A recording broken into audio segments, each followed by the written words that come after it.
Hi, my name is Eli Crishock. I'm a junior at Oakcrest School and an ambassador Girl Scout.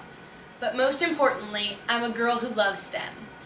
I'm so lucky to have wonderful female role models in STEM fields. In this video, I have interviewed them and asked them questions about their careers and for some advice. Here is what they said. I think that I've heard statistics where women occupy about 50% of the jobs in the United States, but only a quarter of the STEM positions. So, there's some inequity there that I think is a good thing for us to focus on as women and to figure out how to sort of rectify that discrepancy. Do you believe females are underrepresented in STEM fields? Yes, I do, and that's because every meeting I've been at some meetings, I'm the only woman that's there. So in the history of my career, I'm probably about 20% women, but it's sometimes less than that. So there's definitely less women in the STEM fields. I can only speak through my experience. I did physics and math in my undergrad. There were 60 students, less than 10 were female. In my career, less than 10% of one company I worked for was female.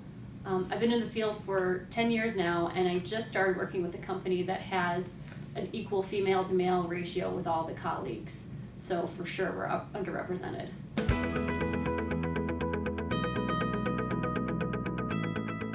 There are some people that their view of a scientist is the guy in a sterile room in a white lab coat. Usually it's with alone. some sort of head gear onto, like a hazmat. Yep. With all alone with like a couple a microscope maybe a rat or something. Yeah, and a couple beakers filled with bubbling liquid. Yes. I think one other important thing to remember for young girls in STEM, interested in STEM, is that a lot of what comes with STEM work is creativity.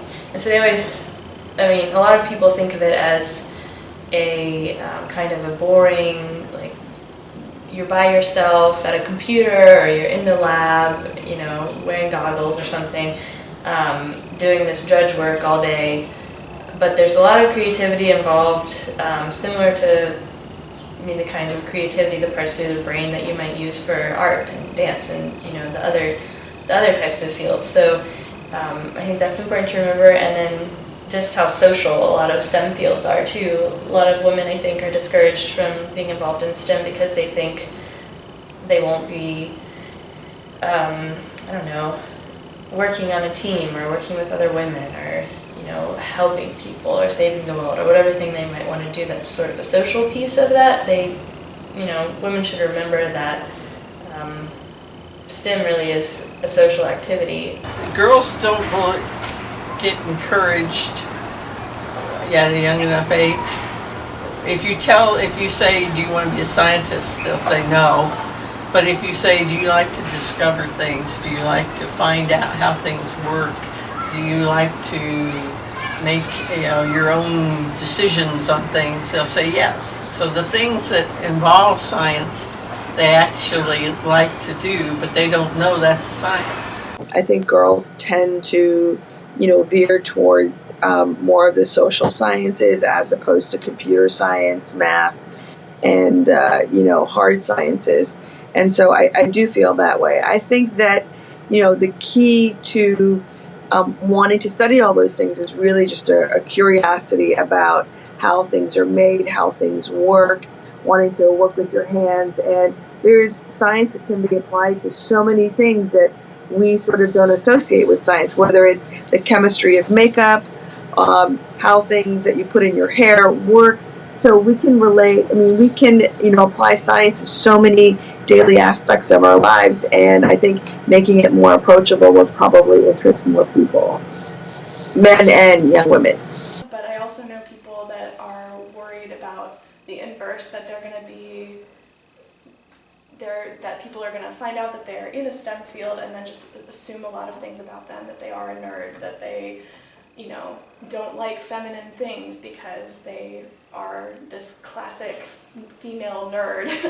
And that's just not the case. Like, you can be anything and everything. Like, I bake, do dance class, I do a lot of things, and I wear makeup, I wear high heels, but I also really like math and I really like science, and I could talk your ear off about plants and like plant evolution and genetics.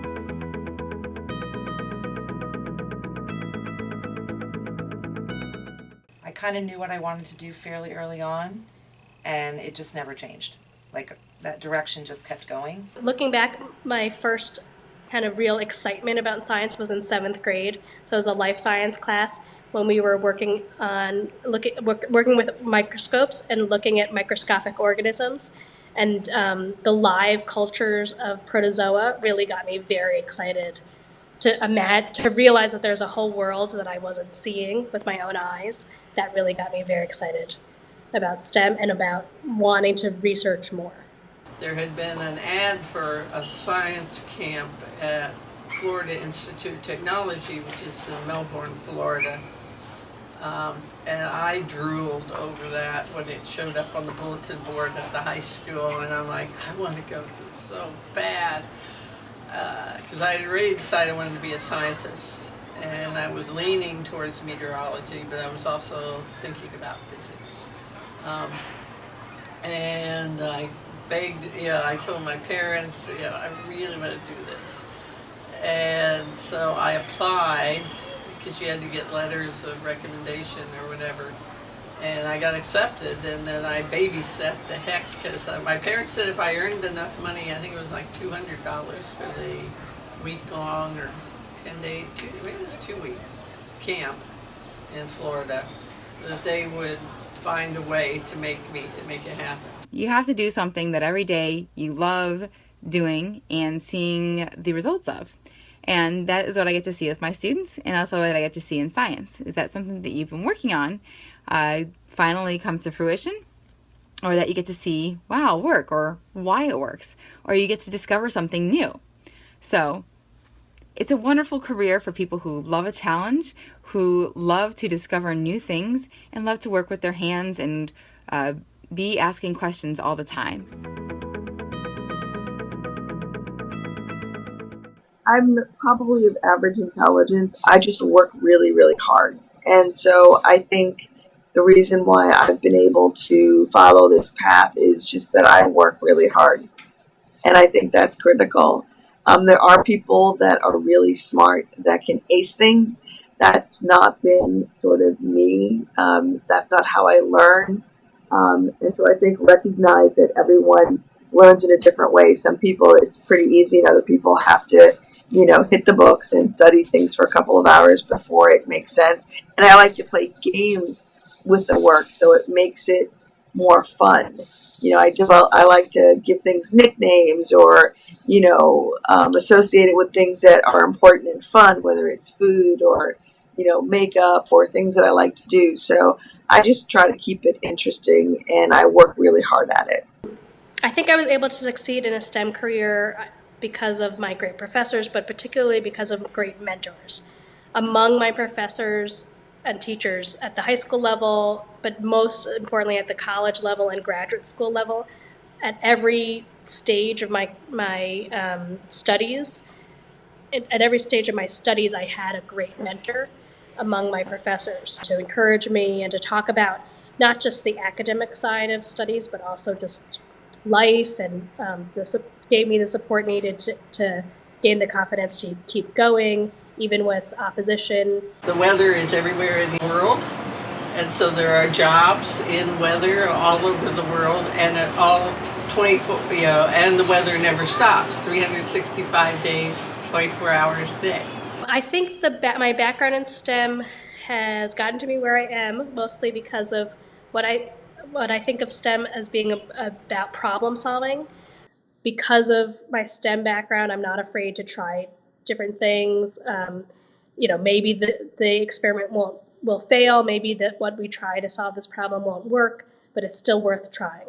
And that kind of lack of fear of failure, which comes from a STEM background, can be applied to not just math problems and scientific experiments, but just world issues and personal things that I've had to solve for myself, that I'm not afraid to approach problems and work as part of a team and try something even if it doesn't work, that all comes from my STEM background. Who has influenced you the most in your STEM career or in your life? I would say my grandmother influenced me a lot. That's my mom's mom. And I feel my grandmother was very, very smart. She was very good at math. And I honestly think that she could have really succeeded in math, as was my aunt. I mean, my aunt was a nun, and she got a master's in math from Stanford. But I feel like at the time, my grandmother and my aunt were living, there just weren't women in STEM fields. It wasn't really appropriate for women to go to college, let alone get a master's or get a PhD. So I feel like kind of because they couldn't do it, I wanted to do it. Who has influenced you the most? My mom. So my mom is a doctor also. So she is a OBGYN. And when she was training, she was like one of the few women in doing it at the time. She's shorter than I am. All the men doctors are really tall. And she even told me that when she first was training, she would sit in a chair in front of all these guys who were going to question her about, becoming an OBGYN. She sat down and her feet didn't reach the floor. She felt so little and small that she paved her way. She started her own practice. She practiced for almost 40 years by herself. Has a great following of people. People didn't want her to retire. She's a mom of 4 kids. So she's amazing. She can do anything. And that's, I think, where I learned it from. Who has influenced you the most? Probably my father. And he bought me my first sort of science books when I was like a preschooler on like the human body and chemistry and doing all these silly experiments with me. So, he was really a great role model in terms of, just keeping me interested by, things that we did at home and by just, I think, engaging me in conversations about what it was like to study these things and also helping me with math, because that was probably, out of all the STEM topics, my least favorite. So who has influenced me the most?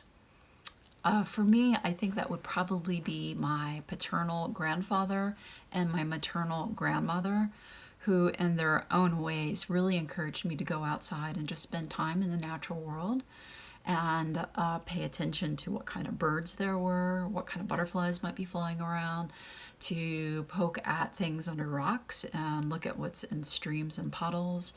And all that really influenced me in the sense that I paid attention to nature and biology.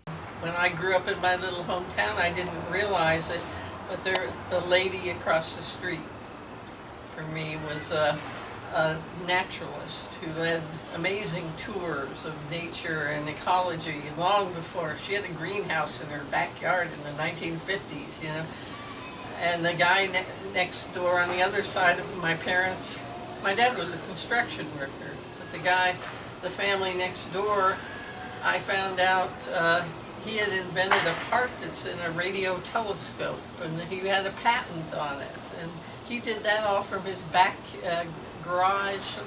He had his own little science lab in his backyard.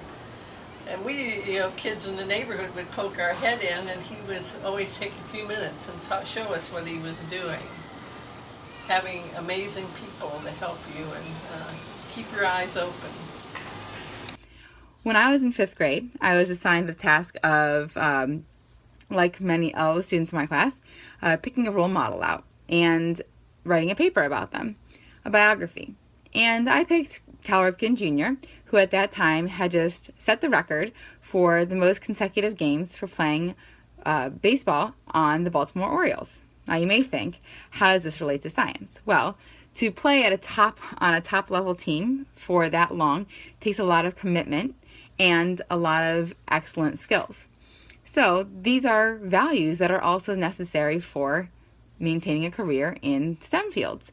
You need to be committed to what you're doing and not give up, and you also need to be continuously working towards excellence. So it may seem like a challenge at times, but if you keep going, then you will find the answer and you will eventually rise to the top. And this can be hard, just like in baseball. If you are a good hitter, that means you're successful 3 out of 10 times you go up to bat. That's kind of the way science is too. Some people are discouraged when their experiments don't work out, but the reality of it is that most experiments don't work out. You have to try again, reformat your experiment, and think about new ways to ask the questions that you want to ask. And that's okay. Some people might be discouraged by this, and this is some of the challenges that you need to overcome. But if you just keep trying and you don't get discouraged by maybe one of your experiments not working quite the way you wanted to, then you keep pushing along and you can be successful. The world's so big, like you have no idea, and you can't limit yourself to kind of what you know now and what you can see now, because there's so many jobs and so many opportunities and so many places and so many cool things you can experience if you're just willing to go out there and try.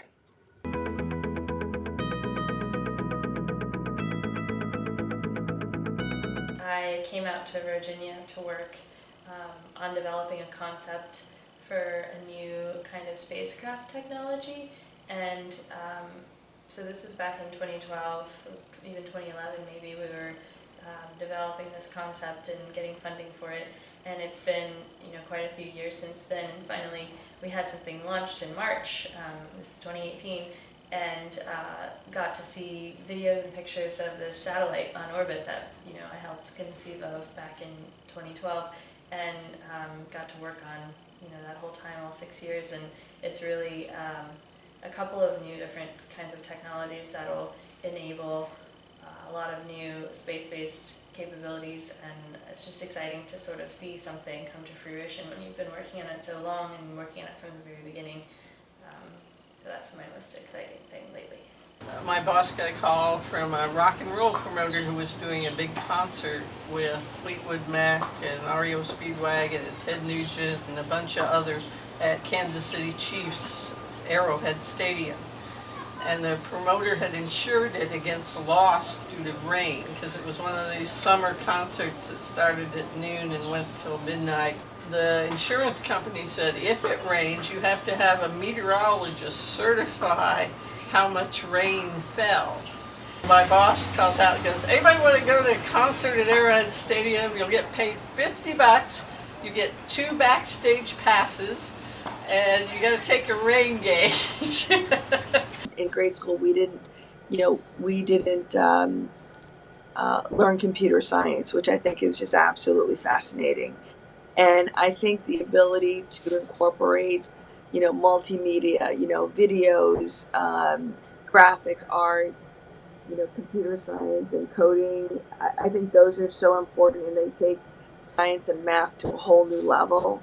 And it allows you to be creative, in, hard sciences, which I think is so much more fun and a lot less dry than when I was growing up. So I think what I would have loved to have done is, been able to code, been able to take computer science and really work with, social media, technology, videography, photography, like you guys have access to, because you could make some incredible projects and do some really amazing things. So I wish that I was growing up at the time that you are, because there's so much out there. There's so many tools that make it fun.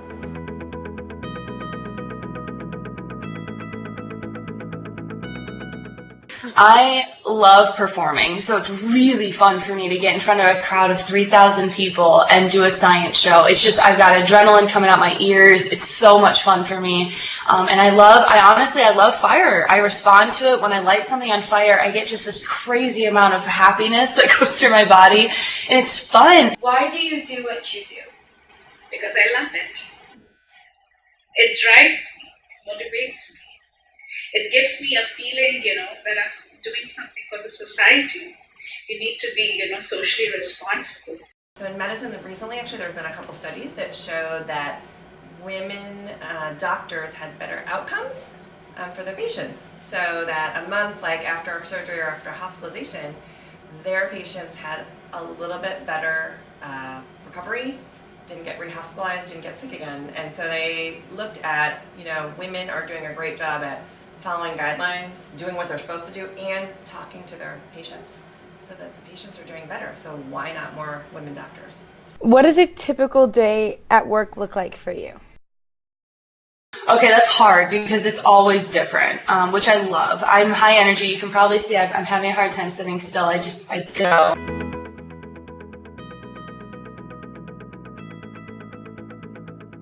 There are always going to be people who tell you that you can't do something.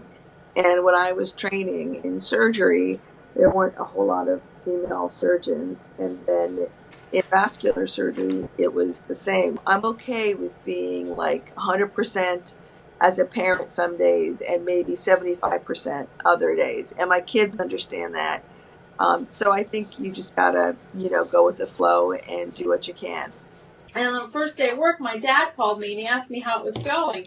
And I just told him, like, there's really no women here. Like, there's 55 lawyers, and I'm like, there's only 3 women. I said, there's no other women around.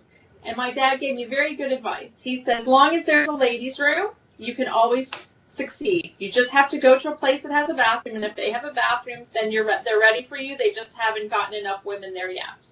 There are also a lot of people who are not comfortable with women in STEM, and then people who think they're comfortable but have these implicit biases that they don't even know they have, pushing back and asking why and what skill set am I missing, what skills can I build to convince you that I do belong in this role. It's always important to make sure that you push back and that you challenge people trying to hold you back or keep you from doing the things you want to do, and use every time you're turned down for something as an opportunity to learn constructively, new skills, or know what skill sets you can build to get that role the next time you ask for it. So I'm not really good at test taking. I've never been a good test taker, and in order to get to my position, you have to become what's known as board certified. That has 3 different test parts to it, and I actually failed one of those parts the first time I took it. So luckily, they let you retake things, and I had to really look at myself, figure out how to study, what worked for me, reach out to people. I asked a lot of people for help, and then I was able to come back and become board certified. I think it's important to never give up. You're going to have failures, and that's okay. We all have failures. Just don't let that stop you. When I graduated in 1975 with my bachelor's degree, there were 200 women and 9,800 men, or something like that. There were about 100 kids from 40 states, and there were 9 girls and 91 boys. That's how few girls were involved in science. Historically, they show that young girls are interested in science and math, and they do very well in those fields. But then once they get to about like the 5th or 6th grade, they stop pursuing them, and they go to other things that are traditionally more female, like teaching or English or the arts. And I think it's important that if people are interested in that they follow their passion. And maybe they're shying away from going into the STEM fields because of social pressures or family pressures, or that they don't like being the only female in the room. And I think we should encourage them to follow their dream. And I actually believe that all businesses are better when you have more people at the table. So you have people of different genders, different races, from different countries that speak different languages, because then everyone brings like a new idea and makes the work a better place. But whatever they choose to do, that they would gain that confidence to continue doing that. So I think it's more than just encouraging girls to enter STEM. It's encouraging women to keep pursuing whatever it is that they think they would like to do, and giving them the support that they could finish and continue. All of the best solutions that we're going to come up with to today's problems need as many ideas as possible. Think about it. The last time you had a project, did you go with your first idea, or did you consider many ideas before picking the best one? Well, in order to get all the best ideas, we have to have different viewpoints. So both men and women need to be represented at the table. So in those higher level positions, if only men are there and women aren't, we're not getting all the best ideas. So women not just need to pursue a career in STEM, but also need to maintain their career in STEM through the long haul. This means from the start of their career to the end. I think really it's a matter of being encouraged enough to see other people who are enthusiastic about their chosen field and have access to people who have careers in their chosen field, being able to ask questions of mentors and getting advice from experienced people, but also just being able to be in a room full of people who really, really like to do the same thing that they like to do. And all of that really kind of encourages you to stick with it and to learn more. Know yourself, know what you like to do, but know that even aspects of what you like to do probably have a scientific place. Don't assume just because you like makeup or fashion design that there's no science involved in that. You know, that there's chemistry involved in making up makeups, or there's all kinds of mathematics involved with pattern making and sewing and fashion design. So all aspects of our world have science involved. And nowadays, computers run everything. So, and being able to code and know how to do that is very important. We need to encourage our girls to pursue their interests, and if those happen to be STEM interests, I think that yes, we should continue to facilitate that. I think if we're talking about women having equality, there's wage equality, but there's also sort of just equality of position, and I think that STEM and STEM professions are sort of the creative forces that keep our economy alive. They keep us competitive in the global market, and women need to be a part of that so that we can reach those equalities that we are looking for, like wage equality and just general contribution equality into, you know, our lives and our economy. And so I think if we don't press for more STEM interest in women and more STEM pursuits, then we're going to just see that divide increase, because STEM professions are going to be the wave of the future, and they are already. I don't think it's so much that we need to encourage them to enter these fields. I think we need to encourage them to stay in the field. I think sometimes the older a girl gets, the more likely she's starting to hear things like, why do you like calculus and physics? That's really hard. I don't think you can do that. Or maybe, why do you like biology? Biology's yucky. It's just all about dead, gross things. Or why would you be interested in medicine? Medicine's very, very difficult. And do you really think you can keep up with that? Those are such negative concepts and attitudes, and that's what we need to avoid.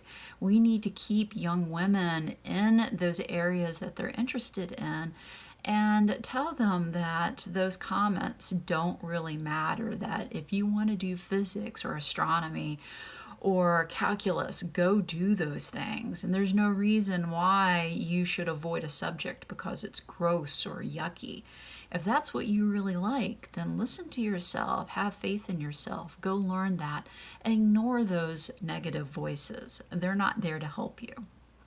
If you could say something to your elementary school self, what would it be? I would say go for it. Don't be scared. Don't look back. Live your best life and do everything you can. Because I think inherently women hold themselves back. We don't want to fail. We don't want to look stupid. We don't want to fall.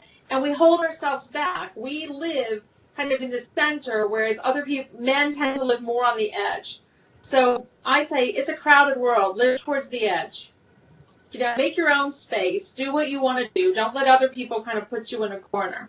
I guess I kind of wish that I'd known more about science, because I'm curious how my brain would have developed if I'd been more aware of that in elementary school. So I guess I'd probably give myself a book. Like there's a great book that's 50 or 52 women who are pioneering and scientists. It's a great book right now. So I would give that to my younger self so I could read about it and see, because I really think that would inspire me and continue to go on. Because I got a little shy there a little bit. In middle school I was shy. In high school I found myself again, but in middle school I kind of let the boys keep me down. So I would have tried to push myself through that somehow. If you could say something to yourself in elementary school, what would you say? Work hard. Have fun, but work hard. Yeah, no matter what you do, even if it's not STEM, you just gotta keep looking, keep going, and don't give up. Be more curious and ask more questions. And I think, be a bit more challenging in the classroom in terms of, having a voice. And if you don't understand something, don't be shy or timid, but, raise your hand and maybe ask for help, whether it's from a teacher during class or before class. So I would just say take responsibility and be proactive in terms of what you get out of classes, and don't just take it at face value. If you don't get it, ask for help, because it's a big world and a lot of things that initially don't make sense that we all need help with. If you could say something to your elementary school self, what would it be? Keep pushing yourself academically and believe in your capabilities. I was always a straight A student, so I know my friends always rolled their eyes, but the teachers at least gave me the encouragement that there was if I wanted to dream big, I could. But you had to work for it. I would say that there's nothing wrong with being good at math. I felt weird that I was good at math, and I pushed it aside and I tried to, be good at other things, but really I was just good at math and it was easy, and I wish I would have, realized that from the start, that there's nothing wrong with it. It's actually awesome that I was good at it, and I needed to pursue it even at an earlier age. And now I have a degree in physics and mathematics, so totally worth it. I took the decision when I was like 14, 15 years old, that I want to be a scientist. And then that's what I, continued studying or doing, to pursue my dreams. So yes, I would say I'm very, very proud of myself. I would probably encourage myself to not sweat the small stuff and to, not worry about grades. If I could go back in time and tell my elementary school self something, it would be, you need to buckle down on that math homework. It's not as hard as you think.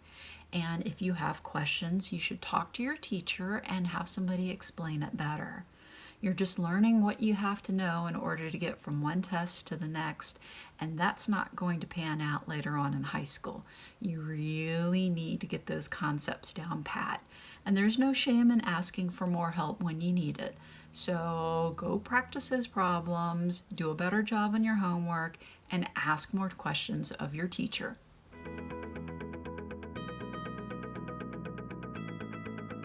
And I also think it's important for us to find, women or men who are going to be our mentors. So somebody who's already doing something that you really like, and to ask them how they got there and what motivated them.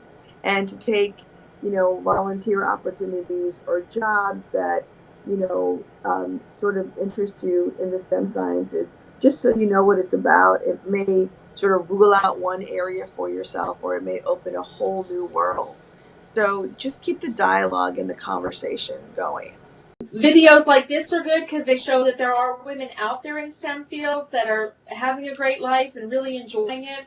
I also think, there's a lot of programs now, like Girls That Code, and some other programs out there for science. There's a program in Chicago called Girls for Science. And I think all of those are great because it's ways where young girls can get together and meet other girls that are interested in STEM fields like they are.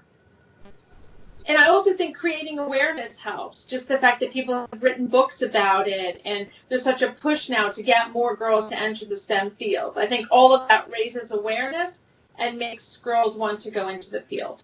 I think there are two things we can focus on. First is exposure, letting girls know what's out there in STEM, what they can do with their career. You could be a medical physicist, you could be a robotics professor, you could do chemistry. There's lots of areas in STEM.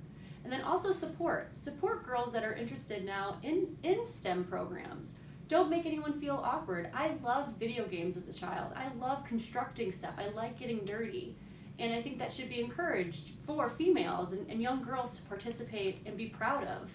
And so support and exposure.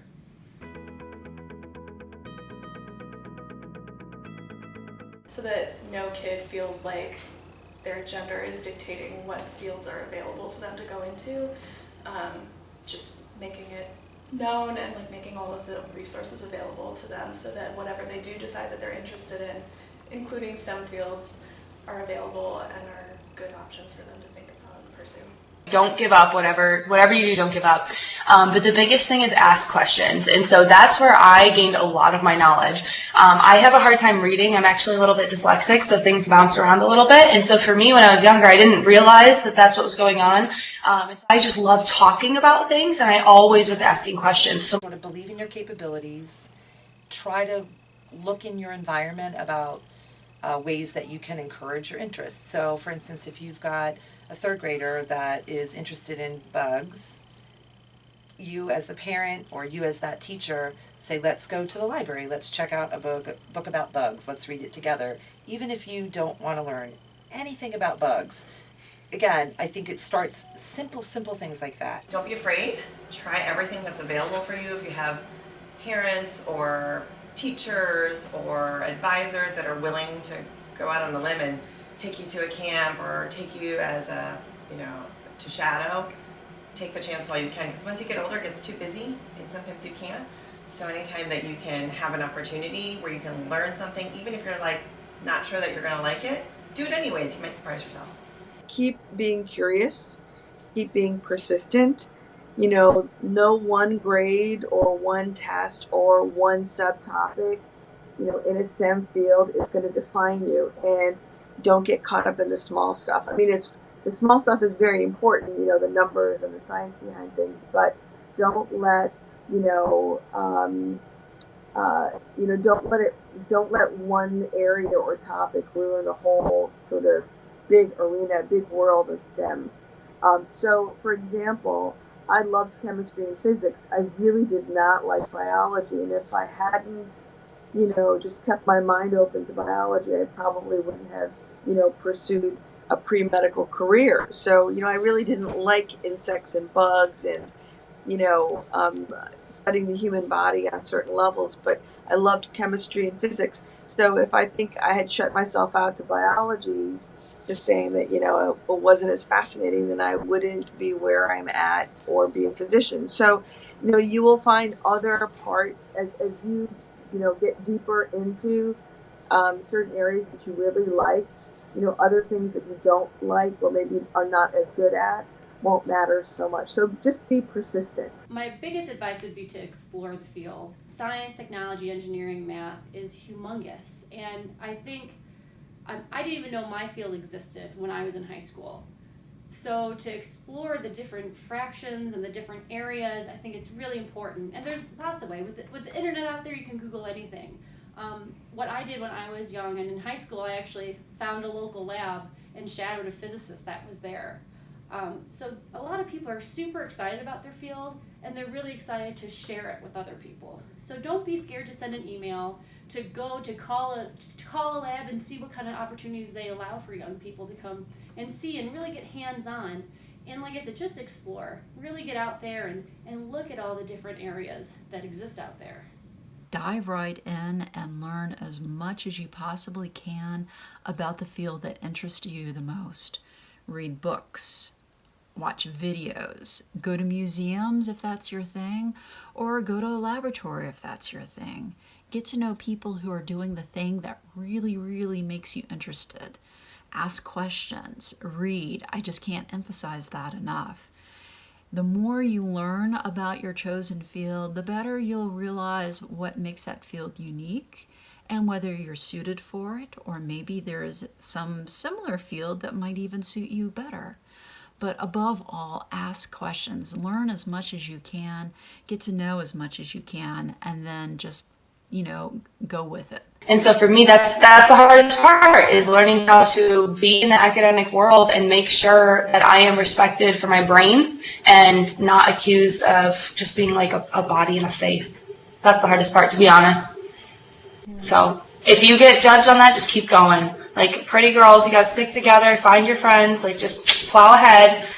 It doesn't matter what anybody says. It doesn't matter. You know what your work is. You know the paper you did. You know your work. That speaks for itself, and just keep going. And then remember that, because you have to help girls out in the future. Like if anybody's ever, like if I ever hear girls, something happening to girls, I step in immediately. So we got to help each other out. Exactly. That it's okay if I don't know exactly what my plan is. I think that, so over the course of my career, it hasn't been a straight line. So I started out studying math, and then I switched gears and I focused more on biology, and I got a graduate degree in biology, but it also incorporated a lot of math and statistics.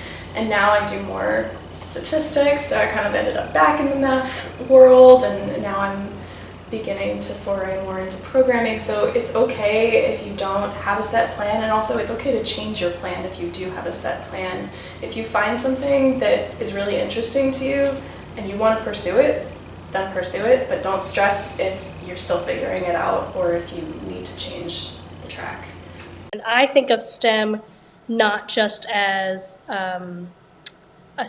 doing math or doing science, because I think probably every young girl does some math and does some science, but that STEM as STEM and not just a combination of classes is more about problem solving and critical thinking. And I would say we absolutely need that young girl to be a good critical thinker and be a good problem solver, because our world has problems that she can help solve.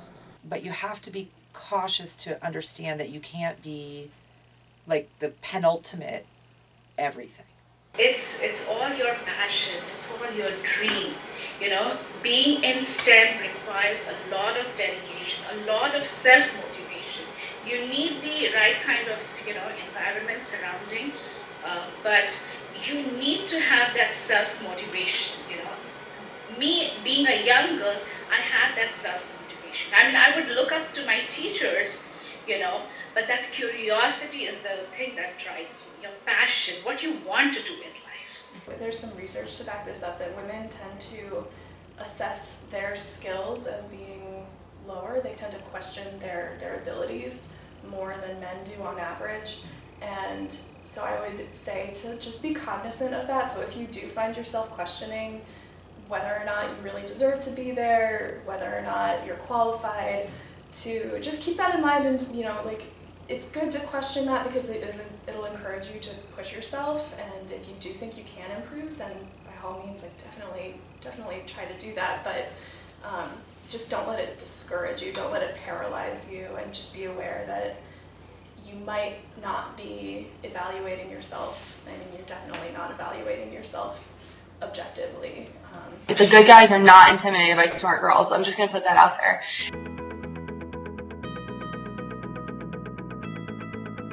You're not wrong for wanting to dream that there's more beyond your little hometown. I ended up traveling the world and living all over the United States.